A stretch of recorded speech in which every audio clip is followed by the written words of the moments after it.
Hello everyone, my name is Sunaina Maurya. I am a student of BCom first semester and I am here to present my idea presentation and my subject is financial accounting and my topic is सीमित दायित्व साझेदारी। सीमित दायित्व साझेदारी भारत में व्यावसायिक उद्यम का एक रूप है, लेकिन अन्य व्यावसायिक संगठनों जैसे एकल स्वामित्व कंपनी और साझेदारी आदि से अलग है। LLP limited liability partnership Bharat में सीमित देयता भागीदारी अधिनियम 2008 के तहत पंजीकृत और गठित एक निगमित साझेदारी है। जैसा कि नाम से पता चलता है, इसकी सीमित देनदारी है, एक अलग कानूनी इकाई है और शाश्वत उत्तराधिकार है। यह छोटे और मध्यम उद्यमों के लिए व्यावसायिक संगठन का सबसे उपयुक्त रूप है।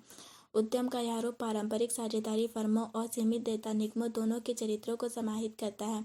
साझेदारों में बदलाव से इसके अस्तित्व, अधिकारों या देनदारियों पर कोई असर नहीं पड़ता है। एक साझेदारी फर्म में साझेदारों के पास अपने कुल ऋण और इसके कानूनी परिणामों के लिए असीमित दायित्व होता है। एक साझेदारी फर्म में फर्म के ऋण और देनदारियों को पूरा करने के लिए परिसंपत्तियों को संलग्न करने की संभावना होती है। सीमित देयता साझेदारी ने इस समस्या को हल कर दिया है। इसका मतलब यह है कि सीमित देयता साझेदारी एक प्रकार की व्यावसायिक साझेदारी है, जहां एक भागीदारी की सभी देनदारियां केवल उसके द्वारा निवेश किए गए धन तक ही सीमित होती हैं। दूसरे शब्दों में, यदि साझेदार व्यवसाय में लाभ कमाने में असमर्थ है, तो लेनदार उनकी व्यक्तिगत संपत्ति जब्त नहीं कर सकते। हालांकि LLP का कानूनी अस्तित्व है और इसकी पहचान भागीदारों से अलग है। अब हम सीमित दायित्व साझेदारी की कुछ विशेषताओं के बारे में बताएंगे। यह संगठन का एक संकर रूप है। भारत सरकार ने सीमित दायित्व साझेदारी जैसी वैश्विक प्रतिस्पर्धा को पूरा करने के लिए एक हाइब्रिड व्यवसाय संरचना बनाकर उद्यमियों, सेवा प्रदाताओं और पेशेवरों के लिए एक कारोबारी माहौल की सुविधा प्रदान की है। LLP को संगठन का एक मिश्रित रूप कहा जा सकता है, क्योंकि इसमें साझेदारी अधिनियम 1932 द्वारा शासित साझेदारी फर्म और कंपनी अधिनियम द्वारा शासित कंपनी की विशेषताएं हैं। हालांकि LLP का प्रबंधन कंपनी रजिस्ट्रार द्वारा किया जाता है। LLP की अलग कानूनी इकाई। LLP असीमित क्षमता वाली एक अलग कानूनी इकाई है, जिसका अर्थ है कि LLP वह सब कुछ कर सकता है जो एक प्राकृतिक व्यक्ति कर सकता है। इसके पास संपत्ति को अपने नाम पर रखने, अनुबंध करने की शक्ति है।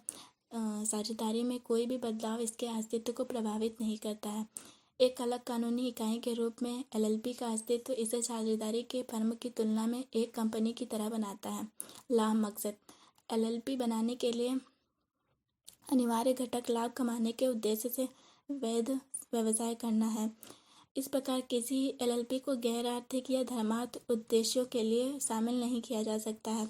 एक LLP प्रत्येक भागीदार को अलग अलग लाभ साझा करने के लिए लचीलापन प्रदान करता है। सीमित देयता भागीदारी समझौता।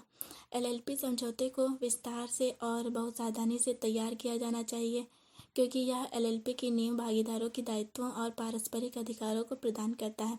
LLP अधिनियम साझेदारों द्वारा पूंजी के योगदान, साझेदारों के बीच लाभ-हानि साझाकरण अनुपात, साझेदार का प्रवेश, साझेदारों की सेवानिवृत्ति, विवाद समाधान और LLP के मामलों के प्रबंधन के मामले में काफ़ी हद तक लचीलापन प्रदान करता है।